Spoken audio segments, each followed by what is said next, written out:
आज भालचंद्र संकष्टी चतुर्थी आहे.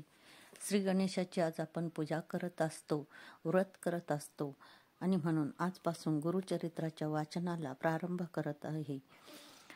कारण म्हणतात की आयुष्यामध्ये प्रत्येकाने कोणत्याही ग्रंथाच्या 5 ओळी का होईना दररोज वाचाव्यात, म्हणजे आपल्या आयुष्यातली सर्व काही सुरळीत चालते.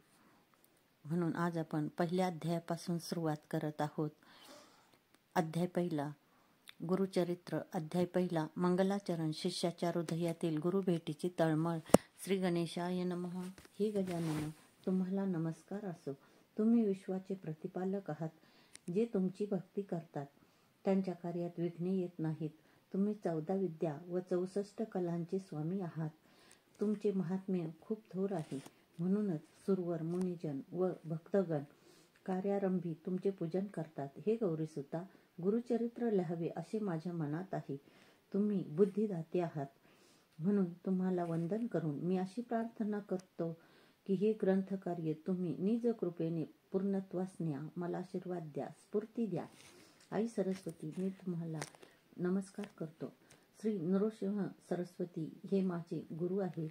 त्यांच्या नावात तुमचे नाव असल्यामुळे तुम्ही मला अत्यंत प्रिय आहात. तुम्ही माझ्यावर प्रसन्न व्हा आणि या ग्रंथकार्यासाठी मला मदत करा.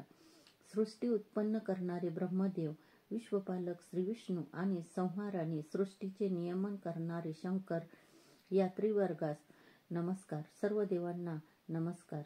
सिद्ध, गंधर्व, ऋषी, व्यासादी श्रेष्ठ मुनी, वाल्मिकी आदी कवीश्वर या सर्वांना नमस्कार. तुम्ही माझ्यावर कृपादृष्टी ठेवून ही ग्रंथकार्य पूर्णत्वास न्या अशी विनम्र प्रार्थना करतो. मातापित्यांना नमस्कार.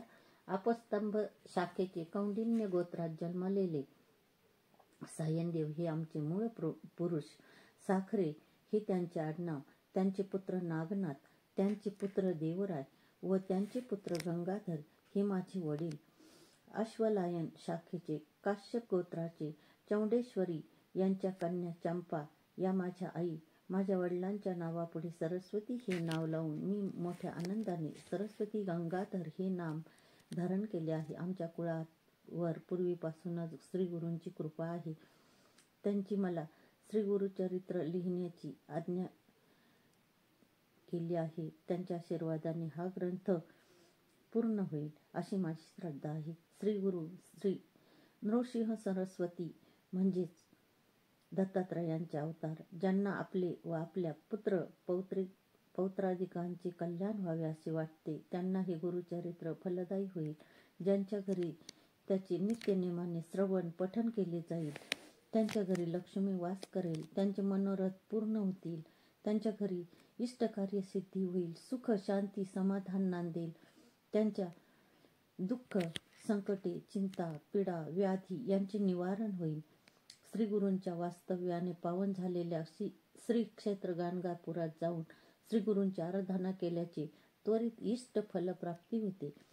श्री गुरूंनी दिलेल्या नाममंत्राचा जप करणारे एक साधक अन्य ग्रामी राहत असत. एके दिवशी त्यांच्या मनात श्री गुरूच्या दर्शनाची तीव्र इच्छा निर्माण झाली आणि ते गाणगापुराकडे वाटचाल करू लागले. ते श्री गुरूंना करुण वचनांनी एकसारखे आळवत होते. गुरुदेव, मी तुमचा दास आहे.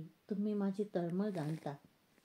ज्याच्या स्मरणाने समस्त दैन्याचे निरसन होते, त्या तुम्ही मला आज दर्शन दिले नाही तर तुमच्या महात्म्याला कमीपणा येईल. तुमच्या भेटीसाठी मी अत्यंत व्याकुळ झालो असताना तुम्ही माझ्यावर कृपा केली नाही तर मी कुठं जाणार? वेद म्हणतात, गुरु हेच त्रयमूर्ती आहे, भक्तासाठी कृपा सिंधू आहेत. कलियुगात ते नृसिंह सरस्वती नावाने विख्यात होतील आणि अगम्य लीला दाखवून लोकांचा उद्धार करतील.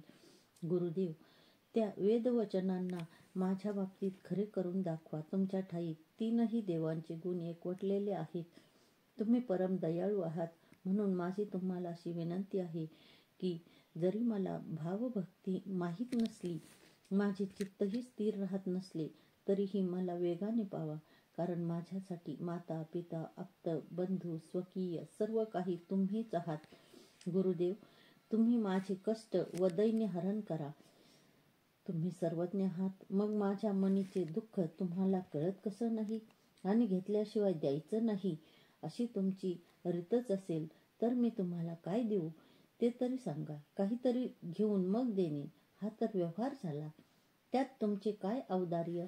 देवा नरहरी, माझ्यावर कृपा करणे तुम्हाला सहज शक्य असताना मला एवढा आटापिटा का करायला लावता? मी बालक तुमचा सेवक आहे, म्हणून माझ्या बाबतीत एवढी कठोरता धरणं तुम्हाला शोभत नाही. तुम्ही माझ्यावर रागावला आहात काय? मग माझ्यावर कृपा करण्यासाठी एवढा विलंब का? तेव्हा नामधारकाच्या हृदयातील तळमळ जाणून गायीने वत्सासाठी धावावे तसे गुरुनाथ त्यांच्यासाठी धावले. त्यांच्या दर्शनाने त्या शिष्याची तळमळ एकदम शांत झाली. त्यांनी गुरुचरणावर मस्तक ठेवून त्यांना वंदन केले. श्रीगुरूच्या भेटीने त्यांना खूपच आनंद झाला होता. त्यांच्या हृदयात श्रीगुरूची मूर्ती स्थिरावली होती.